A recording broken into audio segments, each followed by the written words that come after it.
আসসালামু আলাইকুম রহমতুল্লাহি বরকাত।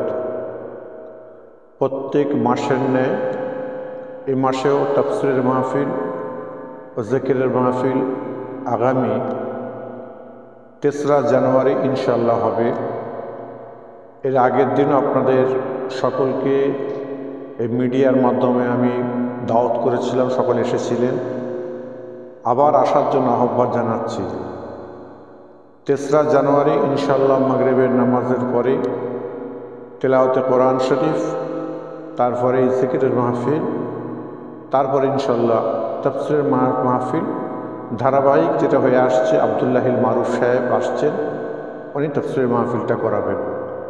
জাতি ধর্ম নির্বিশেষে সকল মানুষকে আমি এই প্রোগ্রামে আসার জন্য আহ্বান জানাচ্ছি। কেন কোরআন শরীফ আমার রসুল পাক সাল্লাল্লাহু আলাইহি সাল্লামের উপরে নাজিল হয়েছিল। সেই কোরআন যে নাজিল হয়েছিল, কোরআন শরীফের মধ্যে মানুষকে ভালোবাসার কথা বলা আছে।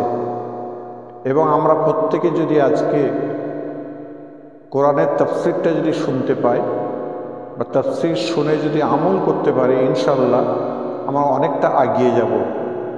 এবং আমরা যেসব সমাজের কাজকর্ম যেগুলো করি, গরিবদের দেখা, গরিবের পাশে থাকা, এগুলো সব আমরা কিন্তু কোরআন শরীফ থেকে পেয়েছি। আল্লাহর বাণীকে যারা আমরা বেশি বেশি প্রচার করতে পারবো, তখনই আমরা অনেকটা আগাতে পারবো। তারই জন্য আমি মিডিয়ার মাধ্যমে সকলকে আমি জানিয়ে দিচ্ছি, দেশ বিদেশ প্রদেশ সর্ব এলাকার মানুষ যারা ইউটিউবে দেখেন, আপনারা আমাদের পীরজাদা শাহীন সিদ্দিকী ফেসবুক লাইভতে আপনি পেয়ে যাবেন। সেখানে লাইভ চলবে ইনশাআল্লাহ।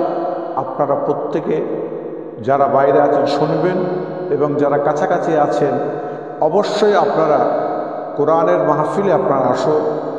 ইনশাআল্লাহ এটা আমাদের একটা নাজাতের ওসিলা। আমার মনে হয়, যতটুকু আমার ক্ষুদ্র জ্ঞানে আমার মনে হয়, যে কোরআনের মাহফিলে বসলে এবং কোরআন তাফসীর শুনলে আমাদের অনেক ছোট বড় গুনাহ আল্লাহ মাফ করবেন। তারই জন্য আগামী ৩রা জানুয়ারি মাগরিবের পূর্বে আপনারা আসবেন। এবং যারা বাইরে থেকে আসেন তাদের ঘরে জানাচ্ছি, ভাই আপনারা অবশ্যই মোবাইলে ফোন করে আসবেন। দুপুরে আমি যে মেহমানদারি করি, মেহমানদারিতে আপনারা আসবেন, অবশ্যই আসবেন, একটু ফোনে আমাদের ঘরে জানিয়ে দেবেন। এটাই আশা রাখি। আপনারা ভালো থাকবেন, সুস্থ থাকবেন। আল্লাহ হাফেজ। আসসালামু আলাইকুম।